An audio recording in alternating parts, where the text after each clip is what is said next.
Daylight saving time ends this weekend. It's that time of the year again when we adjust our clocks and our routines. Are you ready for the change?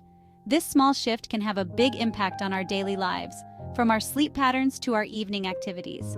This Sunday, November 3rd, 2024, we'll be turning our clocks back an hour, signaling the end of long summer evenings and the beginning of shorter, darker days. The transition marks a significant change in our daily rhythm, as the sun sets earlier and our evenings become longer. While many might lament the loss of daylight, the end of daylight saving time brings with it an extra hour of sleep and a change of pace. This extra hour can be a welcome respite, giving us a chance to rest and recharge as we head into the colder months. This shift affects most of the United States, with a few exceptions.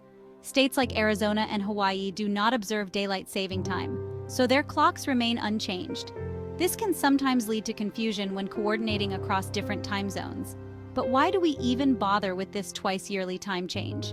The practice of daylight saving time has been around for over a century, and its purpose has evolved over time. The origins of daylight saving time and the reasons behind its continued use are rooted in a mix of energy conservation, historical events, and even some political maneuvering.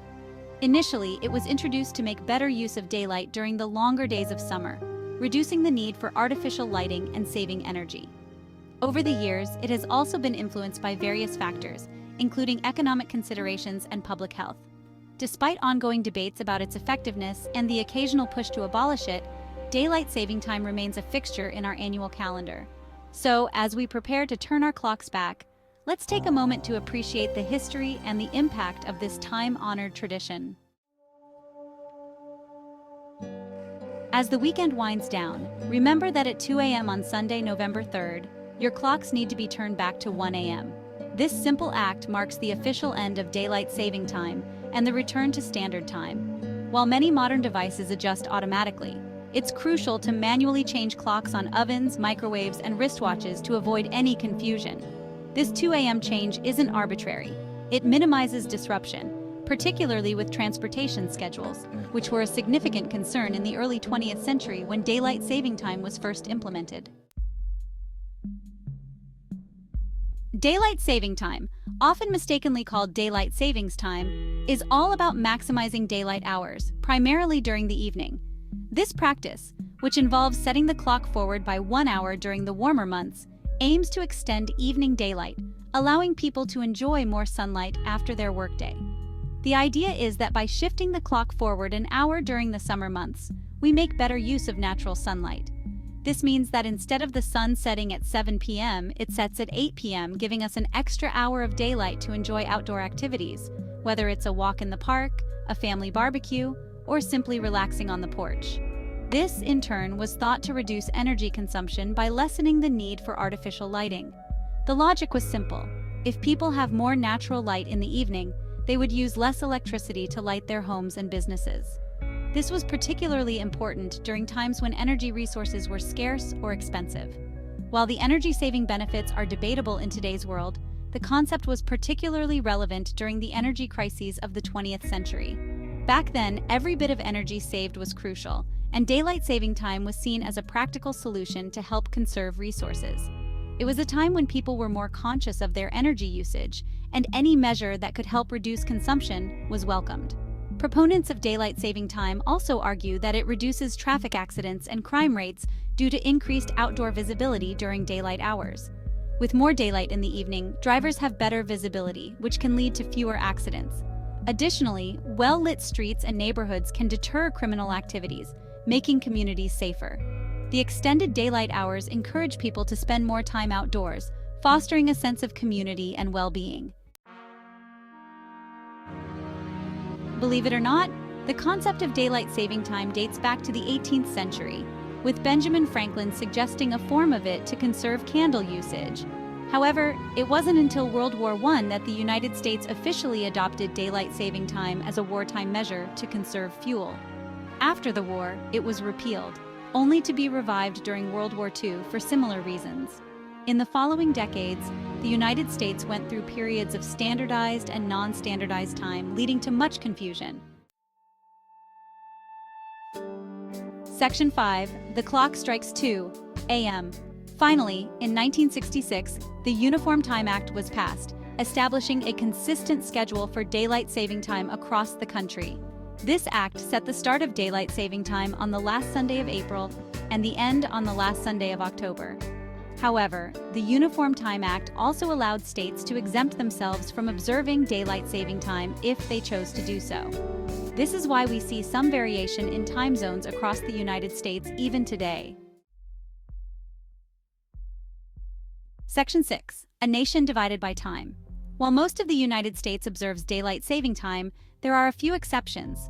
Hawaii and most of Arizona have opted out of changing their clocks, remaining on standard time year-round. These states cite reasons ranging from energy concerns in hot climates to the practicalities of life on an island chain where daylight hours don't fluctuate as dramatically. Additionally, U.S. territories like American Samoa, Guam, Puerto Rico, the U.S. Virgin Islands, and the Northern Mariana Islands also do not observe daylight saving time. Section 7. A quest for permanent sunshine. The debate over daylight saving time continues to this day, with many advocating for its abolishment altogether. This practice, which was first introduced during World War I to conserve energy, has become a contentious issue.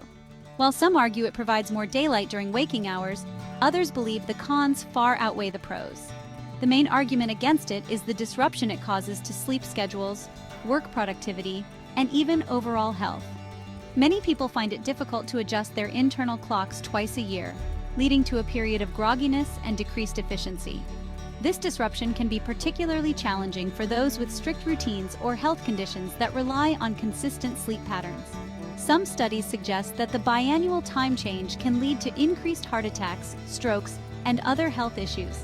The sudden shift in time can be a shock to the body, exacerbating underlying health problems.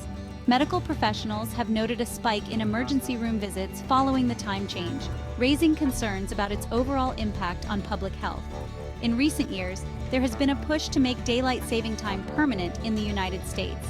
This movement has gained traction as more people become aware of the potential health risks and the inconvenience of changing clocks.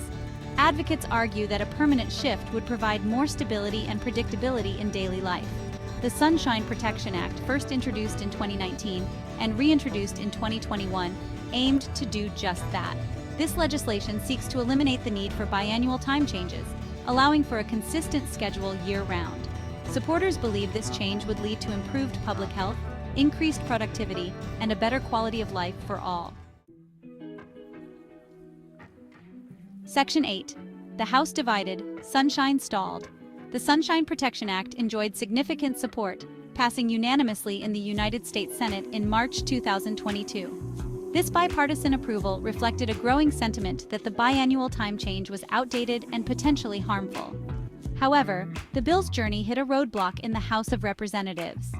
The House, facing logistical concerns and divided opinions, did not vote on the bill before the end of the legislative session.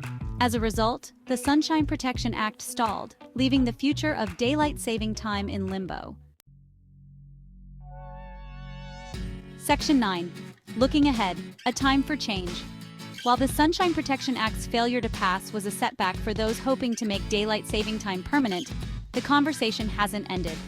Advocates for permanent DST continue to push for the bill's passage, citing the potential benefits of increased daylight hours for public safety, the economy, and mental well-being. Whether or not the United States will eventually do away with the time change remains to be seen. However, the debate highlights the complex relationship we have with time, daylight, and the impact these factors have on our lives. Section 10. Embracing the darkness, gaining sleep. As we fall back this weekend, it's a good time to embrace the longer nights and the opportunity for extra rest. While the loss of daylight might take some adjusting to, it also signals a shift towards cozy evenings and a slower pace of life as winter approaches. Use this time to reset your sleep schedule, enjoy the quiet of the darker mornings, and perhaps even appreciate the beauty of a star-filled night sky, now visible earlier in the evening. Section 11. A reminder to reset and recharge. So, this Sunday, as you set your clocks back, remember that it's more than just a change in time. It's an opportunity to adjust, adapt, and perhaps even appreciate the rhythms of the natural world. Whether you're mourning the loss of daylight or welcoming the return to standard time, remember to prioritize your well-being. Get some extra sleep, enjoy the changing seasons, and stay informed about any future developments regarding the ever-evolving saga of daylight saving time.